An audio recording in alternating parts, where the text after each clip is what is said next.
Estás escuchando Así empecé en el cine, el podcast donde los que hicieron y siguen haciendo cine nos cuentan cómo empezaron a hacerlo.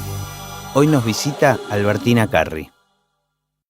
La primera pregunta que les hago común a todos los invitados es si recordás en qué momento registraste la existencia del cine, en tu vida, en tu infancia. Sí, lo tengo bastante claro porque durante mi infancia viví en el campo y no había ni luz eléctrica en ese momento en el campo, o sea que menos televisión, o sea que no había imágenes, eran gráficas, digamos, la poca circulación de imágenes.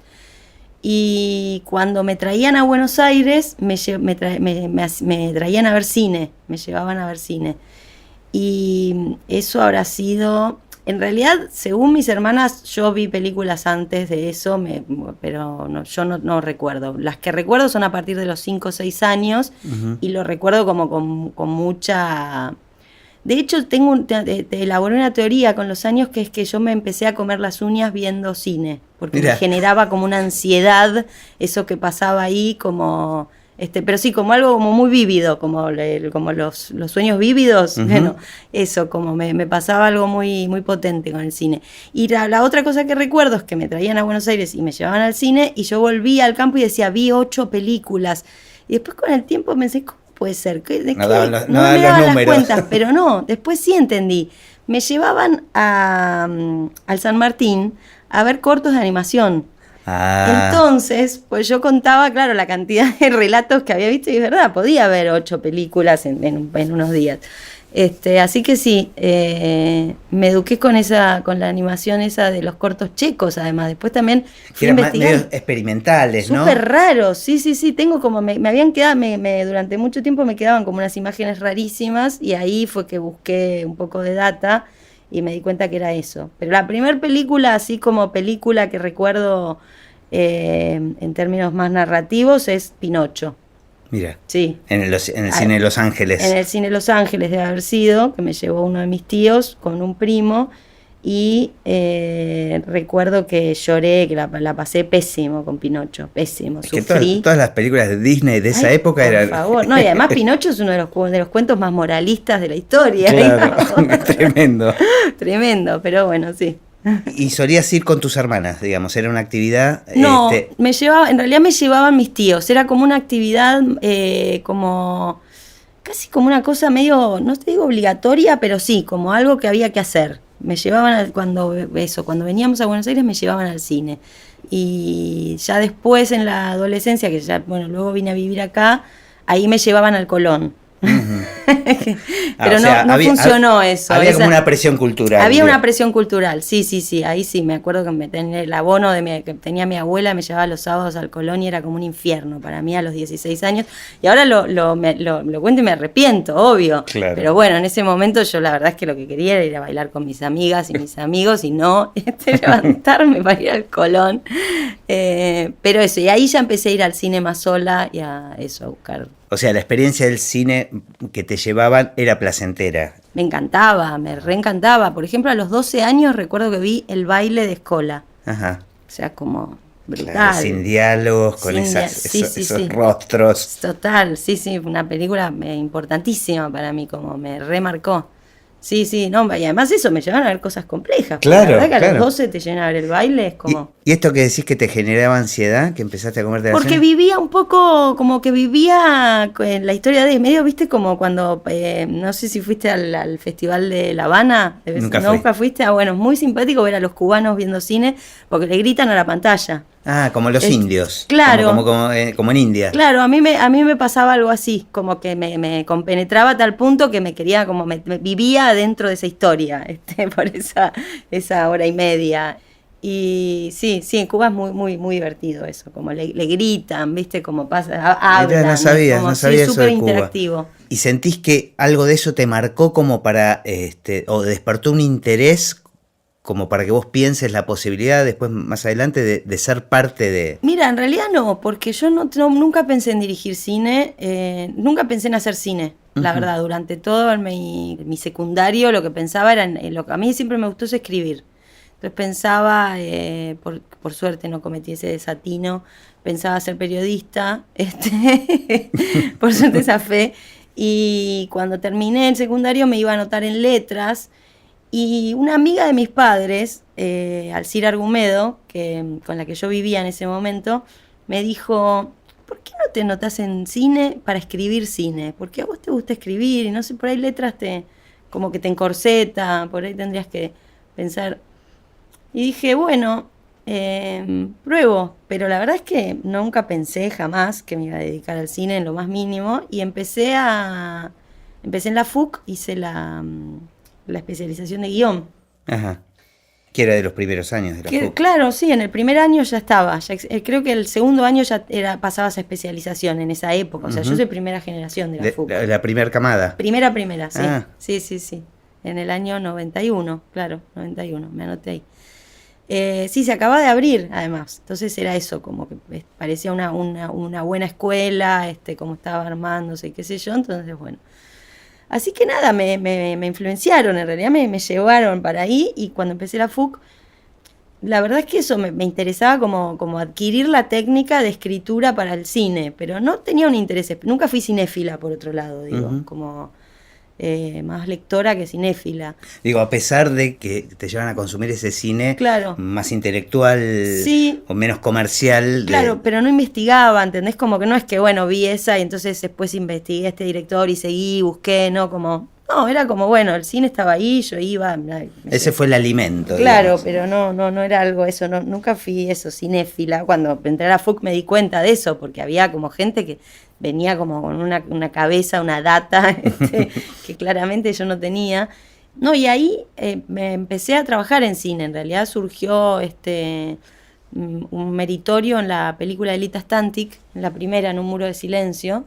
Una cosa así también muy errática, como la madre de un compañero de la escuela, que me adoraba, sabía que yo estudiaba cine y me dijo, che, yo lo conozco al Chango Monti, yo ni sabía quién era, empieza una película, y bueno, nada, y empecé ahí, entré en el equipo del Chango y trabajé como 2 años, pero ¿y te gustaba la parte de intensos. fotografía? No, bueno, por eso, siempre es todo como, viste, muy, muy complejo. Te iban empujando, digamos. Mi pensamiento siempre muy, muy retorcido.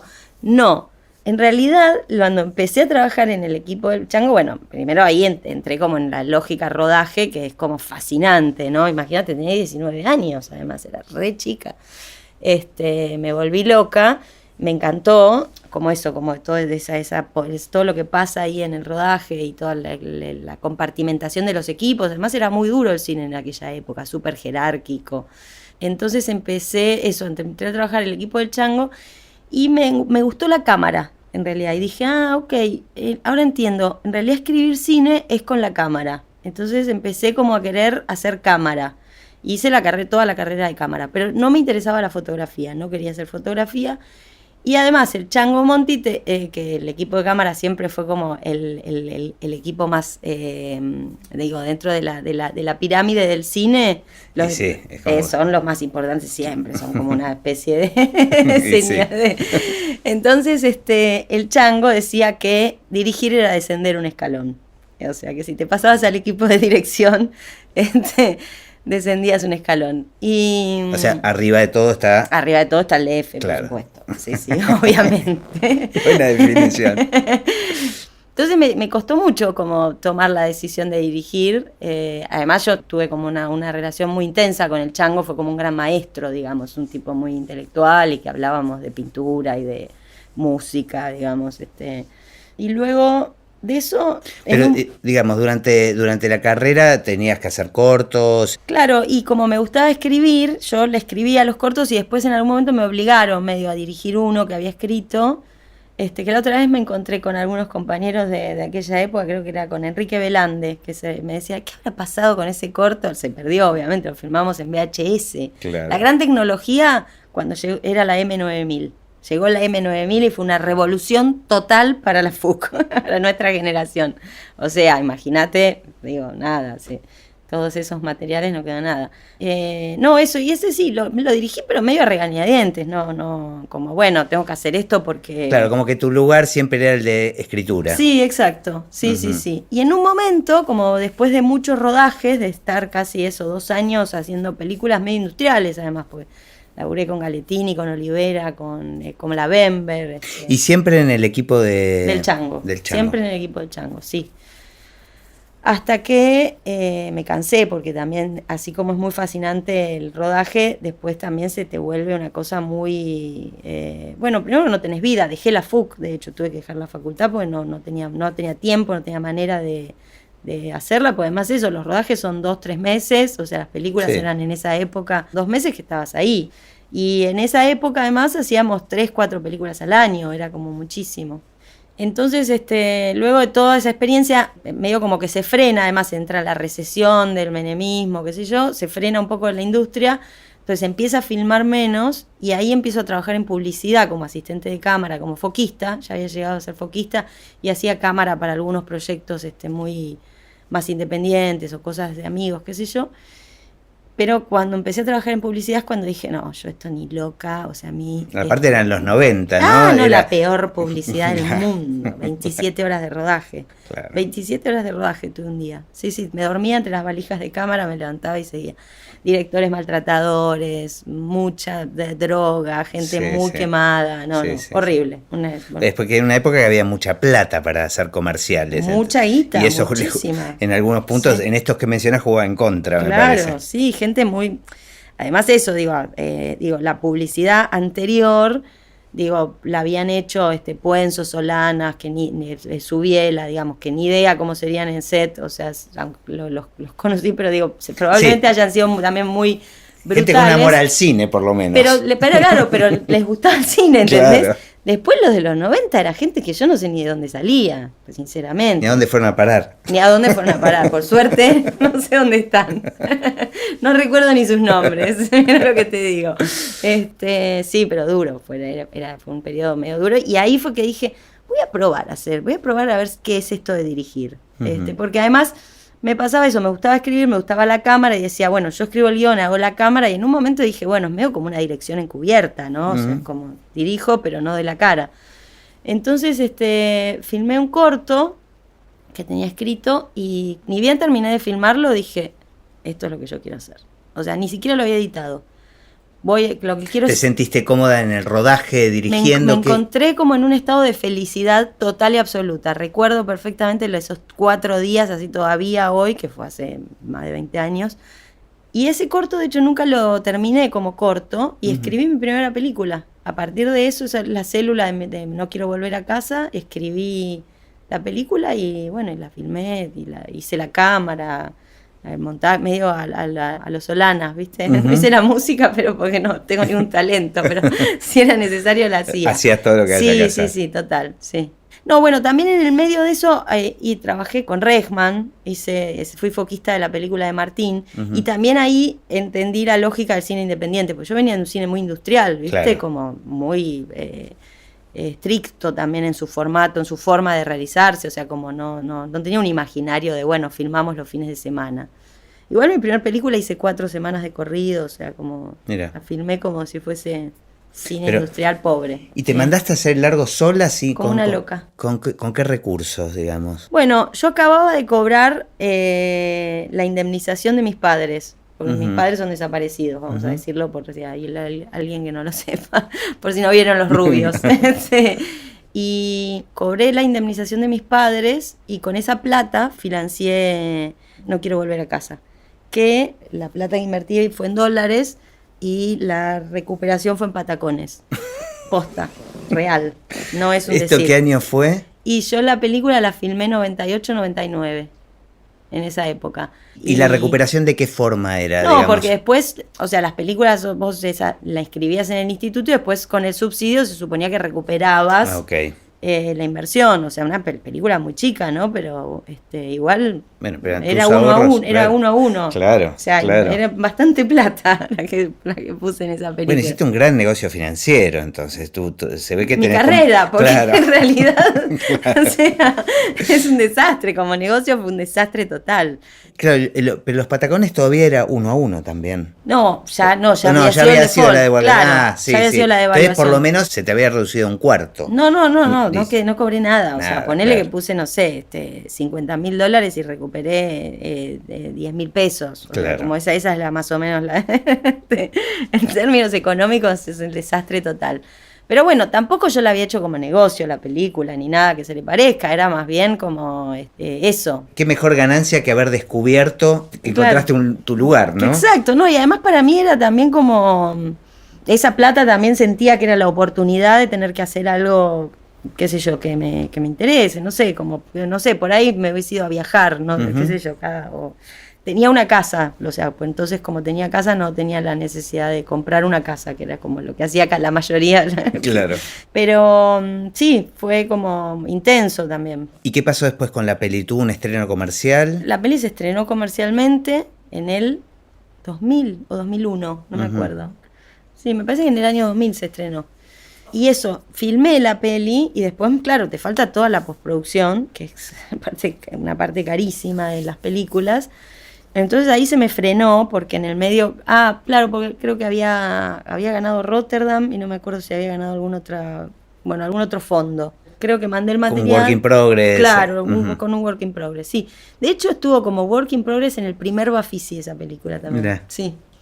Bueno, y me faltaba plata para las postproducciones. Entonces en ese tiempo, que yo no quería hacer publicidad y no se estaban filmando películas tampoco, entonces ahí fue que me senté a escribir Barbie. Y medio como un chiste, como una especie de necesidad también de volarme la cabeza en medio de esa... es muy duro el momento ese cuando ya, o sea, ahora ya estoy grande, ya nada me importa, podría decir, pero en ese momento cuando tenés toda la película filmada, todo listo, y no tenés la plata para terminarla, es como de los momentos más tremendos.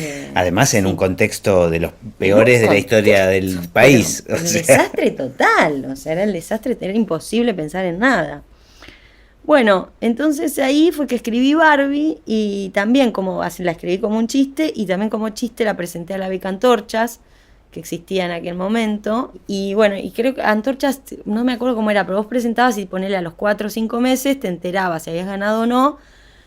Un domingo tal, era una fecha muy específica, en el diario La Nación, salían ahí publicados los ganadores. Y yo ese domingo me levanté, fui a comprar el diario, veo que está Barbie y está mi nombre, y después pasan los días y no me llaman, y y digo, claro, obvio, se equivocaron.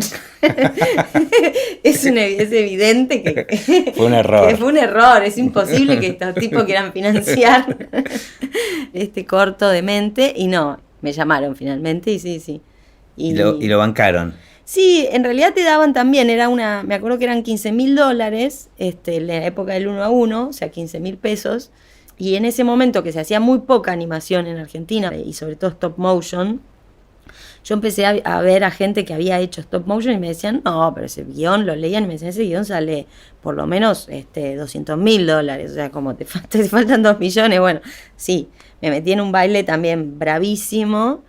Pero la hicimos también así, un amigo tenía un departamento vacío, usamos ese departamento, construimos una mesa de animación nosotros, porque el problema con la animación también es ese, ¿viste? El espacio y que tenés que dejar todo armado. Nada, éramos todos pibes de 20 y pico. ¿Y la carrera no la retomaste después? Sí, la retomé después de esa, creo que después de No quiero volver a casa y de Barbie justamente. Ahí volví a la FUC, que ya tendría yo ponerle 25, y la FUC ahí había cambiado como bueno, no sé, se habían convertido en universidad o algo así, entonces yo tenía que dar algunas materias de primero y no sé cuánto. Entonces empecé a cursar con chicas de 18. En ese momento no era suficiente la distancia y era como muy, muy incómodo, no me no me hallaba, me sentía como muy grande. Era como volver a otro lugar, ¿no? Claro, y además me sentía grande, que ahora lo pienso y es ridículo, ¿no? Porque en realidad no, pero bueno, sí, yo también tenía mucha experiencia. O sea, ahora me doy cuenta que realmente desde muy chica adquirí mucha experiencia, digo. Todo ese raíz de cine, eso, industrial que hice, fue como una formación, pero bestial, o sea, como... Entonces, bueno, y no la terminé, no volví más. No te pudiste adaptar, digamos. Hice hasta segundo y quedó ahí, y a veces digo, ¿y si vuelvo un día y termino, hago el último? Por ahí tal vez algún día lo haga, no lo sé, pero sí, ya después de eso no. Bueno, y después de esta Barbie que tuvo tampoco era una película comercial, digamos. No, es como una película de culto, tuvo mucha repercusión, o sea, se pasó en Bafisi, y después a partir de eso recorrió miles de festivales por el mundo, y en muchos lugares como que quedaban fascinados y querían comprarla, pero es una película que no se puede vender porque justamente para no tener problemas legales, digamos. Legales con la marca, es una película no comercial. Claro, es una obra de arte, claro, en realidad. No tiene intenciones comerciales. Pero ahí ya te sentiste cómoda también, como una experiencia totalmente distinta de dirección. Rarísimo, además. Igual, sí. Que laburabas primero con las voces y después hacías el stop motion. Exacto, sí, hicimos toda la grabación de voces, que divertidísimo. Y después, con la grabación de voces, hicimos las caras, claro, los muñecos, las 8, teníamos creo que 7 u 8 expresiones de cada personaje. Y lo guionábamos en planillas, me acuerdo medio a mano, como cuántas O, cuántas A, o sea, como, bueno, ya ni me acuerdo muy bien, pero era una técnica muy, muy analógica. Claro. Filmadas con unas camaritas mini DV, las primeras mini DV, que me acuerdo también eso, que era justo también Crisis 2001, por ahí. Me acuerdo que los mini DV, que estaban carísimos, los ibas a comprar en un lugar tipo, no sé, una puerta por Abasto que te abrían para conseguirlos a un precio, los paquetitos de mini DV que ponele que en la calle los vendían entre 15 y 25 dólares, pues además viste que acá siempre las diferencias, sí. Y ahí los comprabas a 7 dólares, era como... Entonces, estaba el dato ese. Claro, total. Entonces sí, me acuerdo que yo trabajaba para juntar la plata para los mini DV y después de eso te agarraron ganas de dirigir. ¿Ya estabas pudiendo vivir del cine? O sea, ¿habías decidido no hacer más publicidad? No hacía publicidad, pero sí hacía como cositas. No me acuerdo exactamente qué, pero tipo en piezas audiovisuales medio raras, digamos. Pero no... Y cada tanto igual hacía publicidad, porque no me quedaba otra. Pero ya no estaba en ningún equipo, digamos. También lo que te pasa con la publicidad es que, en parte la dejé primero porque un día en un set dije, yo estoy de cine para esto. No, claramente no. Me acuerdo de un director que pateó un 3 medidas y se dio contra la pared de la galería, así como porque, no sé, el pack no tenía no sé cuándo. O sea, como una estupidez así supina, ¿viste? Como no. Bueno, pero además porque tenés que tener una disponibilidad total, claro. Total. Te llaman de un día para el otro, 40 horas de rodaje, subite ahora a un avión, a un camión y andate a no sé dónde a filmar no sé qué. O sea, como dije, no me gustaba el estilo de vida también. Claro. No solo no me gustaba lo que pasaba en el set, sino, y no aprendía, digamos, sí, me acuerdo que me iba a los sets de publicidad y leía Tolstoy, y era como había algo que no estaba, no encajaba claramente. O sea, eso, como no podía ni hacerme amigos, cosa que en las películas sí me sucedía. En el medio también creo que también en esa misma época de donde escribí Barbie, salí a hacer entrevistas a gente que había conocido a mis padres. No sabía muy bien para qué, como algo, una cosa, también en VHS. Recuerdo que estaban las transcripciones, creo que las habremos hecho en mini DV, pero no me acuerdo de los VHS en la biblioteca. Y no sabías para qué, tenía claro. Querías hacerlo. Era una investigación para mí, era como una investigación y quería que sea eso, no quería que sea otra cosa. Y eso, estreno No quiero volver a casa, luego bueno, también Barbie ese estreno medio así, no comercial, pero en festivales y qué sé yo, empiezo a viajar por festivales, y en uno de esos viajes tenía los VHS y las transcripciones, alguien me había transcripto las entrevistas estas. En uno de esos viajes un amigo con el que yo trabajaba se queda cuidando mi casa, y me acuerdo que yo estaba en el Festival de Rotterdam. llamo por teléfono público, porque era así. Me gusta contar esos detalles. Porque que para algunas generaciones es como una cosa muy rara. El mundo, claro, era completamente otro, chicos. Y no pasó tanto tiempo. Es muy raro eso. Es muy fuerte. Me acuerdo de eso, como del teléfono público frío ahí en Rotterdam, llamando con la hora de diferencia. Más me acuerdo que en ese festival yo tenía una novia en Nueva York, entonces era como unos cálculos de horas complicadísimos para los llamados de teléfono, con uno a 9 horas, con otro 6, bueno. Entonces llamo a casa, a ver, no me acuerdo ni para qué, para ver cómo estaba el perro sería, y Santiago me dice, escuchame una cosa, Albertina, acabo de terminar de leer todas las transcripciones esas de los videos. No, me dice, empecé leyendo las transcripciones y después me tenté y puse los videos, perdóname que me metí, pero tenés que hacer esa película. Le digo, ¿qué película? O sea, como, no, pero eso es material, es increíble. Le digo, ay, no, Santi, no me rompa las bolas, no sé, no estoy para pensar en eso ahora. Y cuando volví entonces de ese festival es que yo también retomé ese material y empecé como a darle vueltas y así surgen Los Rubios. Pero Los Rubios se hace de espaldas a sí misma también. Es una película que todo el tiempo estoy viendo si es una película, ¿no? Si es documental, si es si es un corto, si claro. es un material de un montón de horas para, no sé, investigación, lo pensaba. Ajá. Y bueno. ¿Qué diferencia con la otra película que habías dirigido, digamos, desde el punto de vista de que tocaron temas mucho más personales? ¿Fue un rodaje grande? ¿Esto lo hiciste con crédito? No, es así que es realmente una... o sea, mi primer película tiene esto que te digo, yo la filmamos durante 4 semanas seguidas, después hicimos retakes, o sea, como muy organizada, una película, te diría, casi industrial. Uh-huh. Los Rubios es un descontrol total, éramos un grupo de amigos y íbamos viendo cuándo nos juntábamos, yo llamaba un día, sí, yo cuando se podía, cuando se me ocurrían cosas, porque además también era medio eso. Ah, como, ¿no la tenías escrita? No, al principio, nosotros la primera vez que fuimos al campo, a filmar al campo, donde después el campo que aparece en la película, nos fuimos con Analía, que acabábamos de tomar la decisión de, bueno, tiene que haber una actriz que me represente, ¿no? Alguien que haga de Albertina, pero no sabíamos qué hacer con esa, claro, porque es un personaje solitario. Claro. ¿Qué haces? Digo, ¿qué le escribís alrededor? Entonces empezamos a buscar con Santiago, que es Santiago Giralt, que es también director y escritor ahora. En esa época era muy jovencito. Ya ni me acuerdo, pero me acuerdo cosas de César Vallejo y creo que también había tipo cosas del Inspector. Como textos, como literatura que hable como de...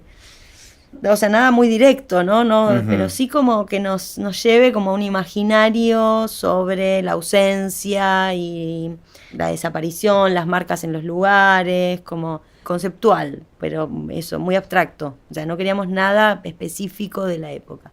Era Analía leyendo esos textos en medio del campo. Debe tener alguna gracia el material. Ni bien lo vimos dijimos, esto es una catástrofe total. ¿Qué hacemos con esto? Era muy solemne, tenía una solemnidad que tal vez hoy sea gracioso, pero en ese momento tenía como una cosa muy solemne, ¿viste? Como, bueno, ahora nos ponemos a...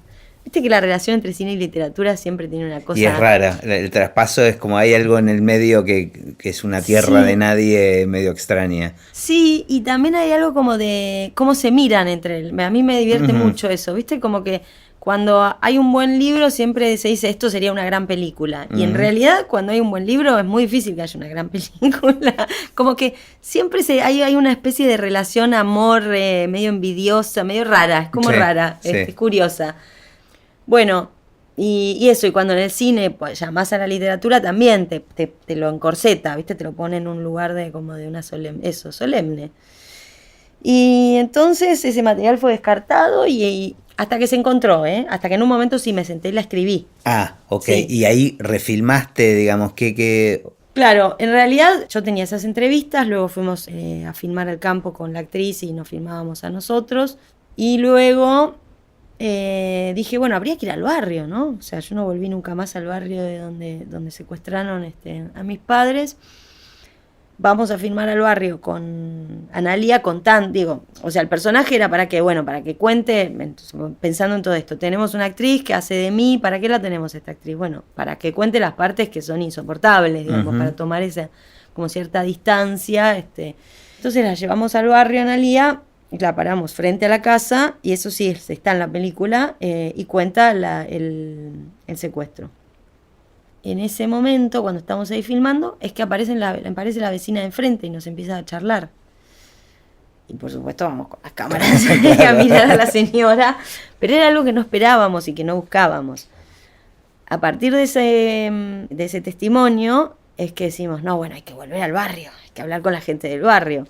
Ahí se sentaron a reescribir. Ahí me senté y encontré la película como en sus 3 geografías, que era el campo, el barrio y la ciudad, porque también lo que entendí fue como también el recorrido del personaje, digamos. Este personaje lo que hace es, va al campo como que es el lugar como de los recuerdos, digamos, una memoria más afectiva, emocional, y va al barrio a investigar, a buscar como la parte más, podríamos llamar, la data dura, la de investigación más seria, podríamos decir, que eso, ahí también se sumaban todas esas entrevistas anteriores, y después ella llega a la ciudad y con todos esos materiales une o desarma, qué sé yo. Pero con eso se supone que empieza a armar un mapa, sí. Y entonces así fue que me senté y escribí con esos materiales filmados. Escribí el guión de Los Rubios. Y ahí ya empezamos a filmar más rápido, digamos. Pero ahí hiciste una presentación. No, apliqué a todos lados, pero nunca, todos me decían que no. Ajá. No. En Rotterdam, que allá había ganado con mi primer película, me contestaron que fue genial, porque después vinieron, cuando yo terminé la película se estrenó en Bafis y ganó un montón de premios, qué sé yo, venían de todos los fondos a pedirme disculpas. Porque no te habían dado bola. Porque no me habían dado bola. Qué lindo, ¿no? Ese momento. Sí, igual lindo, pero también yo decía, bueno, la verdad, son unos tarados. Claro. Bueno, dame para la próxima. Claro, me hubieses escuchado en el momento que era necesario. Pero sí, me acuerdo que me presenté a 1.000 millones de becas y todas me decían que no. Y lo que me decían, unos que era demasiado documental, otros que era demasiado ficción, otros que porque, me acuerdo que unos franceses que hice unos pitch, no me acuerdo bien qué era, para qué fondo era, pero me vinieron a proponer como que haga esa película, pero que la actriz sea francesa, y que entonces la francesa tenía que venir y preguntarme, tipo a mí, era muy genial, porque zafé de cosas importantes, por eso ahora me río, pero podría haber caído pues, en la trampa de la industria. Los franceses me decían, entonces sería genial, porque la francesa, que viene de otro lado, viene y te pregunta a vos, ¿y qué son los desaparecidos? Como yo decía, pero chicos, no. Claro, claro. Digo, también ahí lo que entendí después con el tiempo es, las películas no solo se arruinan por los directores, directoras, guionistas, etcétera, sino por la tentación a las necesidades. Claro, por la industria las arruina, el mercado, los mercados paralelos también son un mercado. Claro. Tienen esas lógicas que decís. Pero es curioso porque justamente tal vez la genialidad de la película o la originalidad es esta mezcla que es difícil de transmitir como idea antes, porque ni siquiera vos la tenías clara. Después la misma industria, el mercado incluso del cine independiente, que yo premia esas cosas. Claro, pero no le da lugar cuando es como difícil entenderlas. Sí, así fue. Y no te esperabas que pase después todo lo que pasó con la película. No, y después lo que pasó además es eso, que en esa época, cuando Bafisi te seleccionaba, en el Inca la habían rechazado, aparece el rechazo en la película misma. Cuando ganabas Bafisi en esa época, había como una especie de convenio con el Inca donde entrabas directamente, accedías al subsidio. Entonces con eso fue que pudimos pagar, porque además esa película sí no se le pagó a nadie, digamos, se hizo toda a pulmón total, digo. Y entonces ahí, bueno, se acomodó un poco las cuentas de la película, más o menos todo el mundo cobró, nadie se hizo millonario, claramente, pero bueno, cobró por su trabajo. Y no me esperaba para nada esa repercusión. De hecho, este amigo Santiago, que fue de algún modo el impulsor para que haga esa peli, para activármela, luego él se fue a vivir a Canadá mientras nosotros seguíamos con la película, Y cuando vuelve de su experiencia en Vancouver, se sienta a ver también un corte de la película que ya estaba terminada, en casa, tipo así, VHS, sigo insistiendo con el VHS, pero me encanta. Termina de verla y me acuerdo que me miró y me dijo, vos sabés que te van a matar con esta peli. Y le dije, bueno, ya, estamos acostumbrados, ¿qué vamos a hacer? Imagínate, llegué hasta acá. Pero la verdad es que lo que nosotros esperábamos era que, sí, nos cascoteen. Sí, y sin embargo... Bueno, se abrieron las aguas también, claro. ¿no? Es una película que generó cierta polémica, qué sé yo, pero fue muy bien recibida, ¿no? Y además es eso, es una película que digo, yo ya hablo de ella como si no fuese mía, porque digo, es una película que es medio como marcó un hito. Claro. Como eso, se sigue estudiando. Y desde lo personal, ¿te abrió las puertas para seguir después? Yo quedé agotada, desde lo personal quedé agotada. Sí, con ese trío porque fue medio eso, estas tres cuestiones, los dos largos y Barbie, que es el corto, fue todo medio paralelo, viste, un poco los procesos. Quedé muy cansada. Y ahí, luego de eso, igual hice Géminis, que era como es mi película más industrial, podríamos decir. Empecé a trabajar con Trapero como productor, qué sé yo, como que ahí puse los saberes de toda esa otra experiencia más... Es como una directora más profesional, digamos. Claro, sí, fue...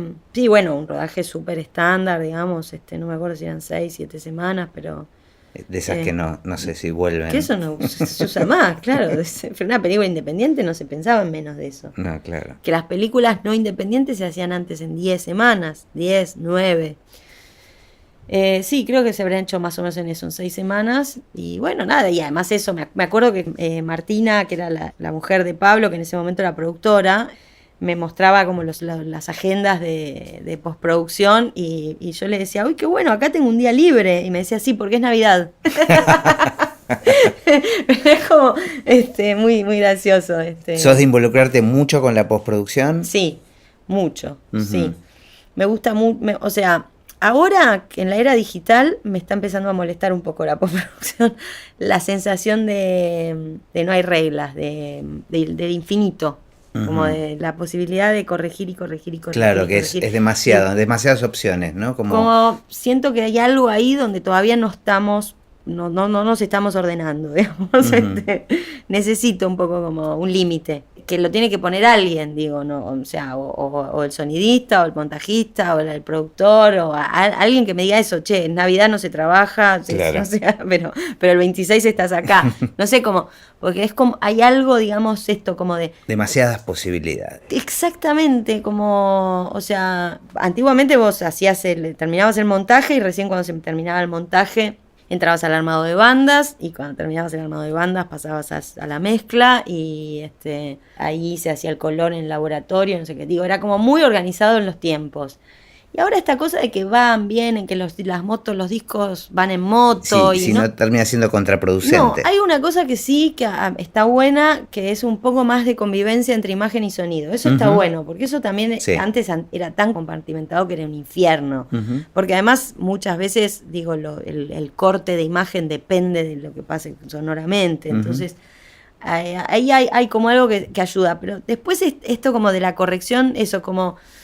no, pero pará, si ya está en sonido, no, pero que vuelva un poquito, le cambiamos el corte, sí. Ahora con el time, con no sé qué, viste, como ya una cosa que, bueno. ¿Y eso hace que disfrutes menos de la postproducción? Me cansa como eso, pero creo que porque todavía no lo aprendí, esto es casi, lo que estoy diciendo es casi de persona mayor, digamos. Sí, creo que es un aprendizaje para mi generación, digamos. Yo me eduqué grabando con estas cámaras, soñando con filmar en fílmico, y cuando llegué a tener la edad y ser grande para usar el fílmico, me pasan al digital y empieza todo de nuevo. Igual filmé en fílmico, hice lo de Géminis, La Rabia, y bueno, No quiero volver a casa también, y en Los Rubios también uso fílmico. Y siempre que puedo voy, agarro un poquito y hago algo con fílmico. ¿Qué parte del hacer una película es lo que más te gusta? Dividiéndolo en tres, ¿no? Sí. En la pre, en el rodaje y en la post. Mira, me gusta... son varias partes. O sea, escribir el guión es algo que me gusta mucho, que lo disfruto muchísimo. Después viene todo el periodo ese de búsqueda de financiación y que te llaman para pedirte cualquier cosa. Escribí un texto en alemán diciendo que no sé qué, ¿viste? Como, esa parte la detesto. Me imagino. Pero la hago también, por supuesto, porque sé que después viene algo bueno. Los rodajes me gustan mucho, disfruto mucho el rodaje. La edición de imagen y sonido sufro un poco, la sufro un poco porque si hay algo como que me encuentro con todo eso otro que soñé durante tanto tiempo y me encuentro con los errores. Con las limitaciones de lo que ya está, es esto. Los problemas, claro, sí. Y después vuelvo a disfrutar, pero mucho mal, así como es mi gran momento, la mezcla final, sí. Que soy una directora loca que cumple horario, hago el horario completo todos los días de mezcla. Mira. Sí. Y bueno, también eso, mi primera película, No quiero volver a casa, que la mezcla la hice en Chile. Me acuerdo que fueron 2 semanas de mezcla. Wow. Ahora es impensable. Impensable. Mi última película, que dura 2 horas, o sea, muchísimo más larga, ¿no? Esta primera, te digo, duraba 70 minutos. La mezcla la hice en 5 días. O sea... Claro. pero se disfrutaba mucho. O sea, realmente si en algún momento logro poder hacer una película con presupuesto que lo permita, yo quisiese volver a mezclar durante, sí. Y me parece, está bueno, menos. Es importante. Sí, 10 días, qué sé yo. Sería lo ideal, siempre. Ideal, 10 días, siempre. Sí. Sí, creo que los Rubios, Géminis, esas se hicieron más o menos en esos tiempos. Ahora con Géminis era la primera vez que vos trabajabas con actores profesionales, ¿no? Sí. Porque, digamos, antes podían ser buenos actores, pero eran amigos. Sí. ¿Cómo te sentías con eso? ¿Te gusta dirigir actores? Bueno, es algo que fui aprendiendo, o sea, fui entendiendo que me gustaba. Una de las cosas que entendí cuando hice esa especie de prueba piloto como me puse a prueba como directora, es que me gustaba dirigir actores, que yo creí que no. Y a partir de eso también luego empecé a estudiar con Schumacher, hice un seminario con él de un par de años para entender también qué era eso de dirigir actores, porque para mí es una de las grandes entelequias, ¿no? del cine, que es eso de dirigir actores. Y en Géminis lo que me pasó es que, bueno, tuve como inmediatamente mucha empatía con Cristina, como nos hicimos muy amigas, con Vanegas, que también con los años lo que entiendo es que, podés dirigir gente que no sea tu amiga, claramente, digamos, pero sí se necesita un tipo de conexión, claramente, digamos. Tenés que tener un encuentro, digamos, con el texto y con la persona, si no es imposible. Me ha pasado a dirigir actores a los que les digo cosas y les explico y les digo de qué se trata y les vuelvo a decir. Y no conectan. No entienden nada de lo que les digo. Y no es que ellos no entienden, es que yo tampoco se los sé explicar, digamos. Sí, hay una falta de conexión. Ahí tenemos un corte ahí que es insalvable. ¿En general trabajás con ensayos? ¿O en Géminis, por ejemplo, te gusta ensayar antes? Sí, siempre. No, sí, trabajo mucho con ensayos previos, porque además sé que en rodaje nunca hay mucho tiempo. Después sí hago un ensayo de la escena y ahí armo medio la puesta. ¿Y sos estricta con los textos o das lugar para que haya algo de improvisación? No soy muy estricta. Soy bastante estricta, pero no soy tan estricta. O sea, porque yo trabajé con Rejman, como te dije, y él sí es realmente estricto. Claro. O sea, es una coma, un punto. O sea, no soy tan estricta a ese nivel. Pero tampoco, o sea, por lo menos hasta ahora no hice películas donde sean tan abiertas a la improvisación. También creo que es una herramienta que depende qué se esté contando. Hasta ahora hice todas películas medio escritas, ¿viste? ¿Y sentiste con el equipo de fotografía que estabas por debajo de ellos cuando estabas dirigiendo? No, para nada. O sea, ¿cuál es tu punto de apoyo en un rodaje? ¿En quién es? En general el asistente de dirección. Trabajo mucho con el asistente de dirección y también la DF o el DF, sí. Pero es ese trío, digamos, el que suelo armar. Pero solo DF no, porque los DF son muy caprichosos, yo lo tengo muy claro, Yo trabajo mucho con Sol Lopatín, que es además mi gran amiga de hace más de 20 años, es como una hermana, pero es una caprichosa. No, tienen una cosa, que está bien y es buenísima, que es una defensa de la imagen a prueba de todo, Y también eso, vienen como de una muy mala educación que les dio el cine, que es ese lugar a... Ellos pueden hacer todo. A los sonidistas los han destrozado durante años, digo. Bueno, viste que los americanos le dicen el cinematógrafo, ¿no? Claro. Es como, tiene como otra importancia, total. que es distinto decir el director de fotografía. Sí. Es como que acá suena a un cabeza de equipo, pero... Claro. Sí, total. No, y es un rol importantísimo. Por supuesto. Pero también es importantísimo el sonido, digo, también es importantísimo el arte, el productor, el vestuario, el maquillaje, digo, todo. Y también depende de las películas, porque hay películas donde realmente necesitas una imagen más trash y cuidar otras cosas. ¿Y qué cine te da más ganas de hacer de acá al futuro? Ay, qué problema, porque estoy casi que no quiero hacer más cine. ¿En serio? No, estoy con una película muy grande, la verdad. Y eso, entonces estoy en ese periodo que te digo que me piden... La parte que más detestas. Claro, sí, que escriba en alemán una justificación de por qué quiero filmar en el calor, ¿viste? Como además te piden unas cosas que decís, qué raro, tengo que explicar esto. Bueno, no sé, la verdad. Hay algo, digamos, donde... Bueno, después de Géminis hice La Rabia, que es una película que a mí me gusta mucho, que es una película más chica en términos de producción. Y después vino un periodo largo donde no filmé cine, por razones varias, digamos, entre ellas que fui madre y me dediqué más a eso, pero además porque tuve una crisis profunda con respecto al cine, digamos. Y ahora como que parece que volví a hacer cine con las dos últimas, pero no sé, o sea, yo sé que voy a estar siempre entre lenguas, ¿viste? Eso medio entendí. Hay algo, digamos, del cine industrial que a mí me interesa también, digo, y que me da ganas de hacer. Una película, digo, el cine narrativo me interesa, una película más ortodoxa, por decirlo de algún modo, me interesa. Y también sé que tengo una impronta experimental, una necesidad, digamos, de salir a buscar eso, como otras formas y otros modos de relato que también lo voy a seguir haciendo. O sea, que es medio... que por eso nombraba ese periodo como de crisis, porque medio como que pasado eso y después que ahora retomé con estas dos películas, que además son dos ovnis también, dos películas muy raras, cuatreros. Y Las hijas del fuego. Bueno, pero representa muy bien lo que venís haciendo también. Claro, finalmente. O sea, tal cual...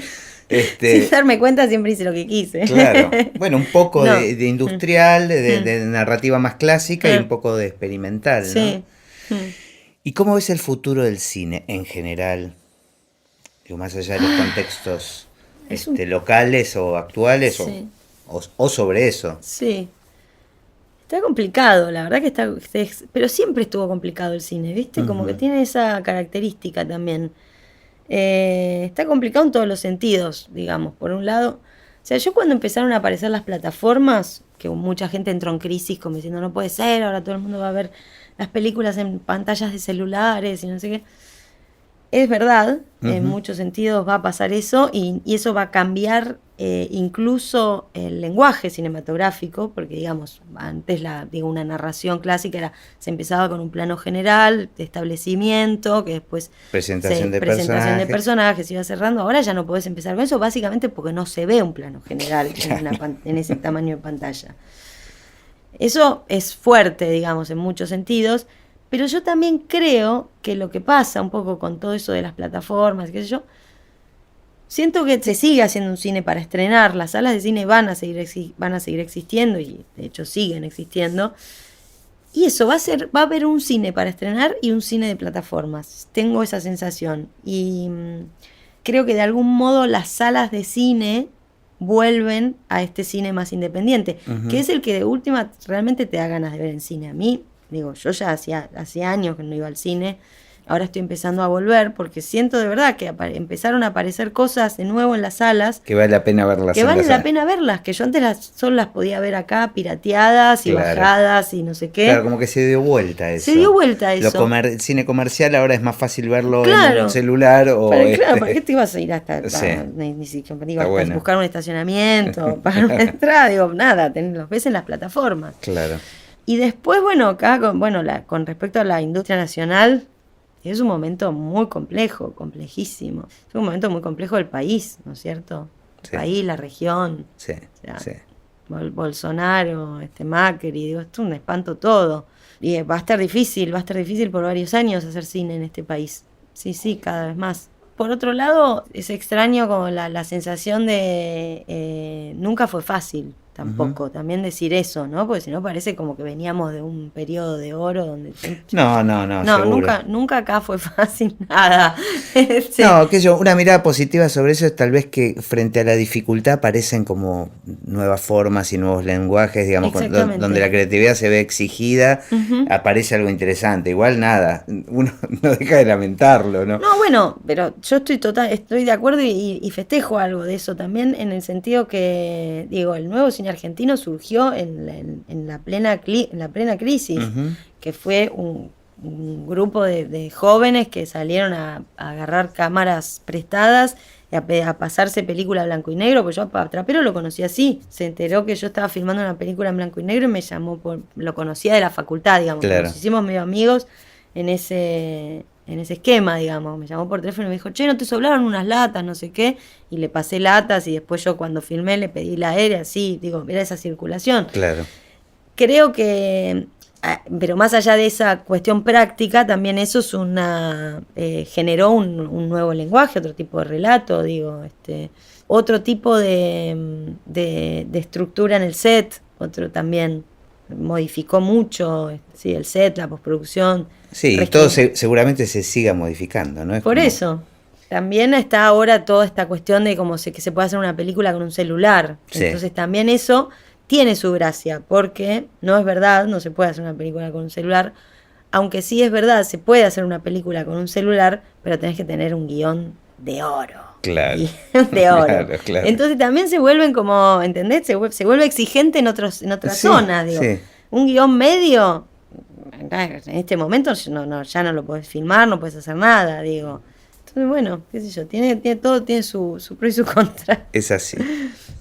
Bueno, placer. Bueno, lo mismo. Muchas gracias. Muchas gracias a vos.